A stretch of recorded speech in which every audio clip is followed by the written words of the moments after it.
So in our last lecture, we saw how, theoretically speaking, philosophy can prove that God is the most enlightened monarch ever, and that the universe runs on goodness, through goodness, and everything in the universe, insofar as it exists, is good.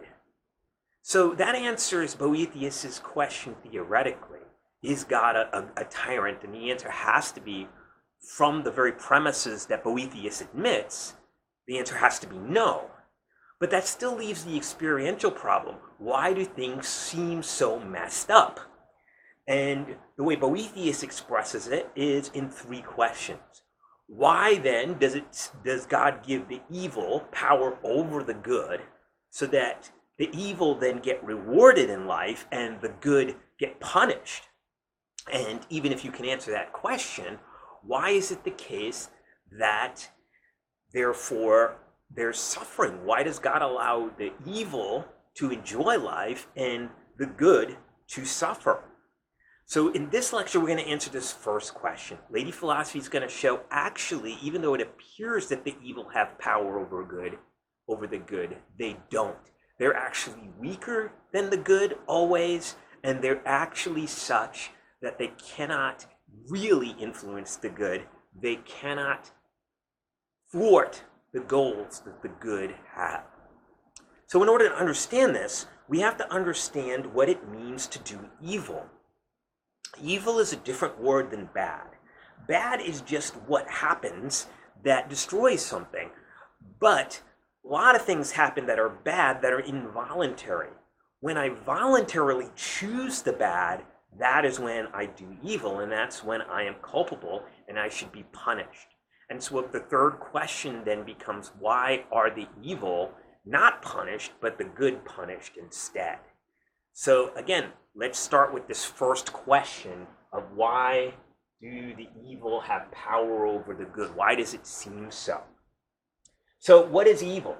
St. Augustine is the one who defined this for Boethius. Boethius was very much influenced by Augustine, but he wrote in a way that was much more understandable than Augustine, and so thus he was more popular. The idea is this: evil is inordinate desire. Inordinate is just a big word which means out of order. When is something out of order? When the lesser is above the higher. So I have an inordinate desire for something when I have more desire for it than I should have for it. So yes, we should all desire food. But if I desire food over, for example, doing good, then though food is good, I have placed it in a higher position, in an inordinate position than I ought to have done. And therefore, since I have a choice to give in to that desire, give it more power than it deserves, then when I do this, I do evil. And so thus, evil isn't actually choosing a something, it's actually in failing to choose what is good and choosing something that is of lesser good over what is greater. So choosing a lesser good over a greater good, that is what is evil. So thus you see that evil isn't a something, it's a going away from something. It's a going away. Why? Well, because the good is unity, is existence, if you remember that. And so when I choose a lesser good, I choose something that has less unity, therefore less existence. So as a human, for example, I have the unity of the ability to make rational choices. And we saw that makes me a being that has a mind or consciousness that's absolutely unified and has no parts. But not only do I have no parts, but I can lead myself, and therefore all of my actions can come only from myself, and therefore I am not pulled by other things.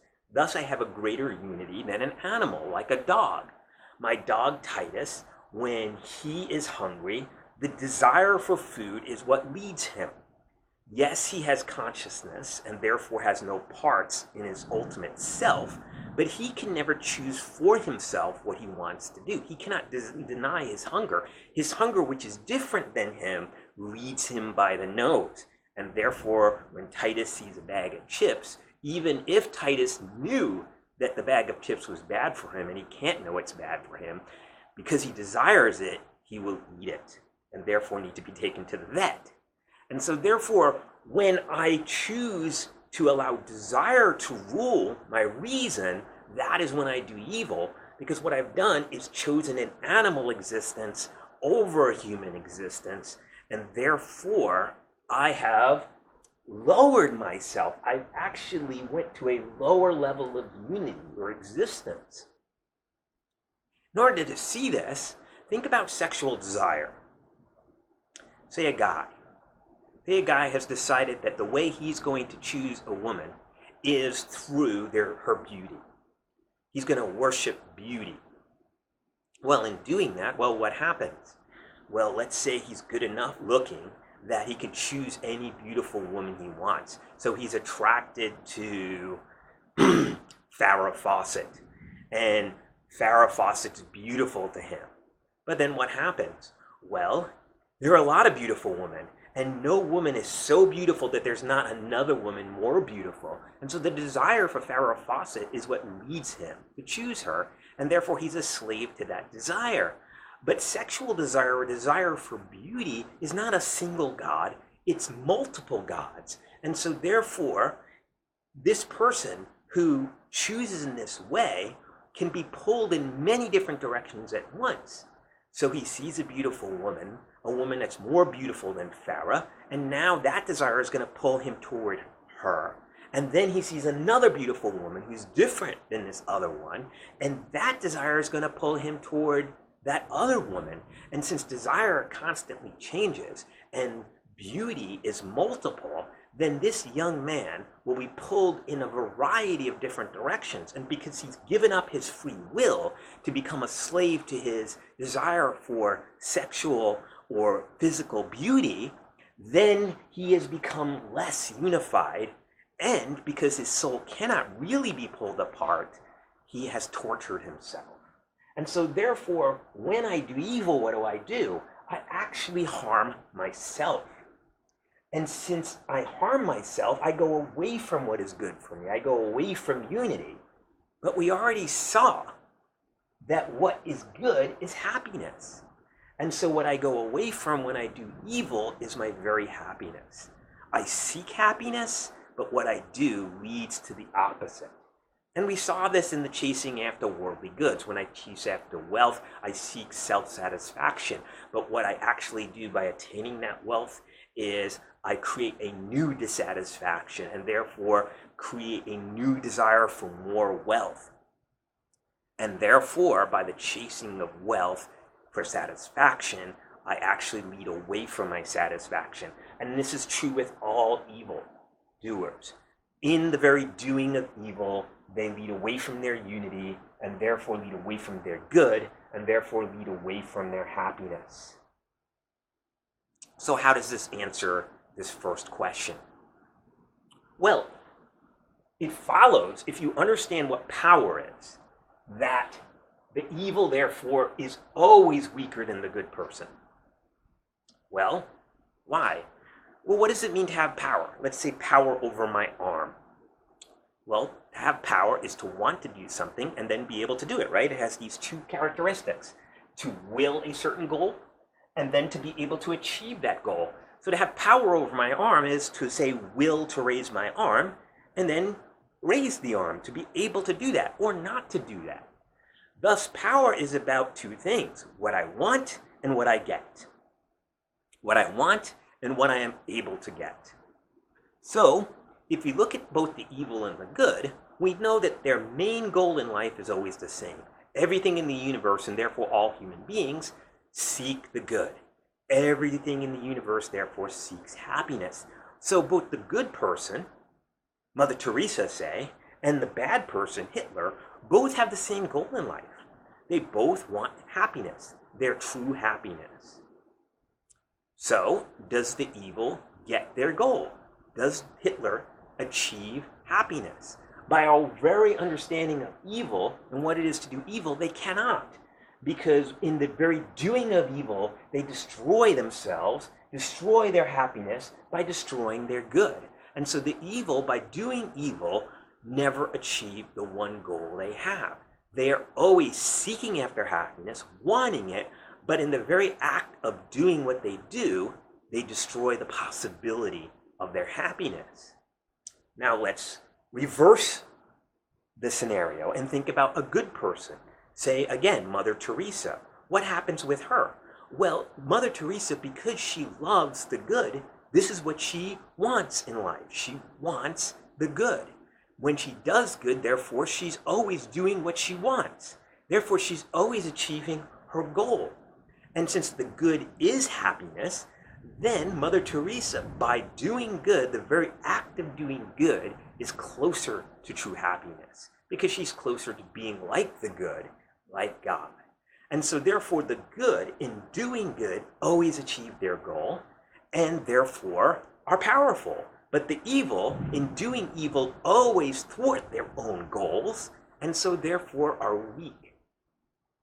So who's more powerful, the good or the evil? Lady Philosophy says it's obvious. The good, therefore, are more powerful than the evil. The evil never achieve their goals in life.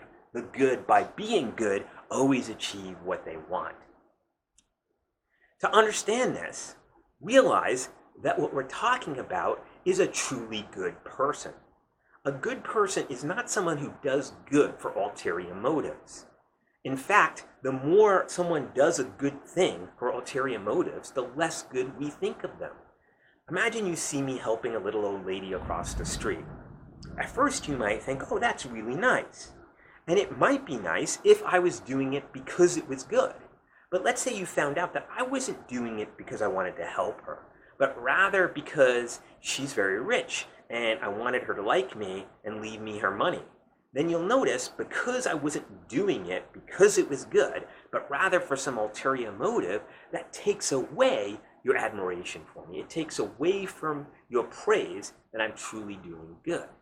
So when someone does good, they're not doing it for something else. They're doing it because it's good. They love the good, and therefore by achieving the good, they achieve what they truly want in life. And so the evil person can never have power over the good, because the only way the evil person could have power over the good is to prevent the good person from getting what they want. That's how a person has enough power over another, is if they have control over whether that person gets the goals they want in life. You might say, for example, that I have power over my son because I can prevent them, say, from getting rich by not allowing them to get an education or a good job or things like that. But the key is this: the only way you can do evil is by your own free will. No one therefore can make you do evil. And this is really important. The only way an evil person can corrupt a good person is by convincing them to do evil, but then that good person is no longer good. That good person has chosen evil and is therefore, by choosing it, the one who had the final control over what they did. No one can make you do evil. People can put you in a variety of situations. You can't control your circumstances, but you can always control how you react to your circumstances. And since what is good and what is evil is always in control of the will, of your free will, then it is only you who can corrupt yourself, Boethius tells us. So therefore, the evil never have power over the good, because the good always achieve their goal on their own, and the evil can never prevent them from doing so, whereas the evil can't even achieve their own goals. In the very act of doing evil, they destroy the possibility of getting what they want. They always shoot themselves in the foot. So are the evil more powerful than the good? No, they never get what they want. Are the good ever overpowered by the evil? No, because you can never corrupt someone else.